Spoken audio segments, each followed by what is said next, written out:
করি, পরে আমরা পরের অপশনটা দেখি যেটা দিয়ে আমরা অডিও তৈরি করতে পারবো, মিউজিক তৈরি করতে পারবো সেটা দেখি। ওকে, এরপরে তো হচ্ছে সর্বশেষ যে অপশনটা, সর্বশেষ যেটা, এটা হচ্ছে মিউজিক। তো আমরা জাস্ট এই মিউজিকের উপর একটা ক্লিক করব।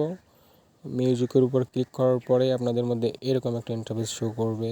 তারপর আপনারা জাস্ট এখান থেকে কীরকম মিউজিক তৈরি করতে চান সেগুলো এখানে যে প্রম্পটটা আছে, যেই প্রম্পট আপনারা এখানে দিবেন সেরকম একটা মিউজিক তৈরি হবে, সেই ল্যাঙ্গুয়েজে মিউজিক তৈরি হবে।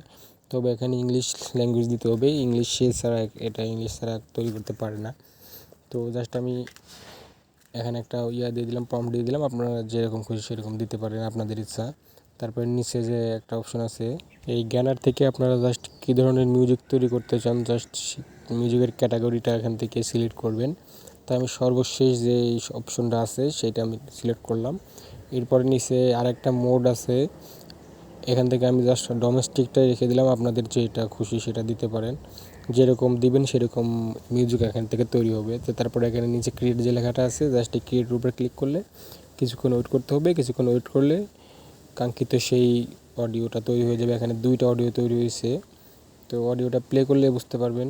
যেহেতু আমি স্ক্রিন রেকর্ড করতেছি, তো এখান থেকে অডিওটা প্লে করলে আপনারা শুনতে পাবেন না, জাস্ট আপনারা তৈরি করার পরে প্লে করলে বুঝতে পারবেন যে কীরকম অডিও তৈরি হয়েছে। তো সব মিলে ইউটিউবের এই এআইগুলো আমার কাছে খুবই ভালো লাগছে। এখন থেকে বাইরে থেকে আর ভিডিও জেনারেট করে ইউটিউবে ছাড়তে হবে না, অনেক প্যারা থেকে আর কি ঝামেলা থেকে মুক্ত। যারা কন্টেন্ট ক্রিয়েশন করেন, যারা কন্টেন্ট ক্রিয়েশনের সাথে আছেন, তারা চাইলে এই অপশনগুলো দিয়ে ভিডিও জেনারেট করতে পারবেন, অডিও জেনারেট করতে পারবেন, মিউজিক জেনারেট করতে পারবেন। তো যাই হোক, আজকের ভিডিওটা ছিল এই পর্যন্তই। ভিডিওটা ভালো লাগলে অবশ্যই লাইক করবেন, কমেন্ট করবেন, শেয়ার করবেন, আর চ্যানেলটাকে সাবস্ক্রাইব করতে ভুলবেন না। পেজ থেকে দেখে থাকলে পেজটাকে অবশ্যই ফলো করে দিবেন। আল্লাহ হাফেজ।